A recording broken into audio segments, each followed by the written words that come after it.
Hi all welcome to football arena. ഈ മാസം 2 സൗഹൃദ മത്സരങ്ങളാണ് ബ്രസീൽ കളിക്കുന്നത്. ആഫ്രിക്കൻ ടീമുകളായ സെനഗൽ, ടുണീഷ്യ എന്നിവരാണ് ബ്രസീലിന്റെ എതിരാളികൾ. ഈ മത്സരങ്ങൾക്കുള്ള സ്ക്വാഡിനെ ഇന്നലെ പരിശീലകനായ കാർലോ ആഞ്ചലോട്ടി പ്രഖ്യാപിച്ചിട്ടുണ്ട്.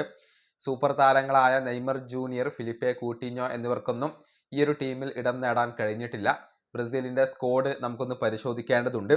അതായത് ഗോൾ കീപ്പർമാരായിക്കൊണ്ട് എഡേഴ്സൺ, അതുപോലെ തന്നെ ബെൻഡോ, ഹ്യൂഗോ സൗസ എന്നിവരാണ് വരുന്നത്.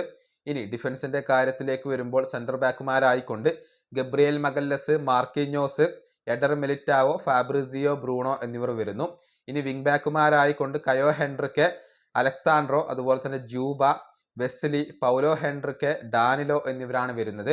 മധ്യനിര താരങ്ങളുടെ കാര്യത്തിലേക്ക് വരുമ്പോൾ Bruno Guimaraes, Andrey Santos, Casemiro, Fabinho എന്നിവർ വരുന്നു. കൂടാതെ ലുക്കാസ് പക്കാറ്റയുണ്ട്, മാത്യൂസ് കുഞ്ഞയുണ്ട്. മുന്നേറ്റ നിരയിൽ Vinicius Junior, Rodrigo, Estevao Willian, Luiz Henrique, Joao Pedro, Richarlison, Vitor Roque എന്നിവരാണ് ഇടം കണ്ടെത്തിയിട്ടുള്ളത്.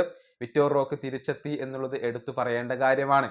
അതേസമയം നെയ്മർ ജൂനിയറെ എന്തുകൊണ്ട് ഉൾപ്പെടുത്തിയില്ല എന്ന ചോദ്യത്തിന് കാർലോ ആഞ്ചലോട്ടി ഇപ്പോൾ മറുപടി നൽകിയിട്ടുണ്ട്. അതായത് നെയ്മർ തന്റെ ഫിസിക്കൽ ഫിറ്റ്നസ് പൂർണ്ണമായും വീണ്ടെടുക്കേണ്ടതുണ്ട്, അത്തരത്തിലേക്ക് മാറേണ്ടതുണ്ട് എന്നാണ് കാർലോ ആഞ്ചലോട്ടി പറഞ്ഞിട്ടുള്ളത്. അദ്ദേഹത്തിന്റെ വാക്കുകൾ ഇങ്ങനെയാണ്: നെയ്മറുമായി സംസാരിക്കേണ്ടതുണ്ട്, അദ്ദേഹം പരിക്കിൽ നിന്നും പൂർണ്ണമായും മുക്തനായി നിരന്തരം കളിക്കേണ്ടതുണ്ട്. അപ്പോൾ നമുക്ക് നോക്കാം. വേൾഡ് കപ്പിലുടനീളം ഇന്റൻസിറ്റിയോടുകൂടി കളിക്കാത്ത താരങ്ങളെ ടീമിലെടുക്കാൻ ഞാൻ ഉദ്ദേശിക്കുന്നില്ല, എനിക്ക് ഹൈ ലെവൽ ഫിസിക്കൽ ഉള്ള താരങ്ങളെയാണ് വേണ്ടത്. ഇതാണ് കാർലോ ആഞ്ചലോട്ടി പറഞ്ഞിട്ടുള്ളത്.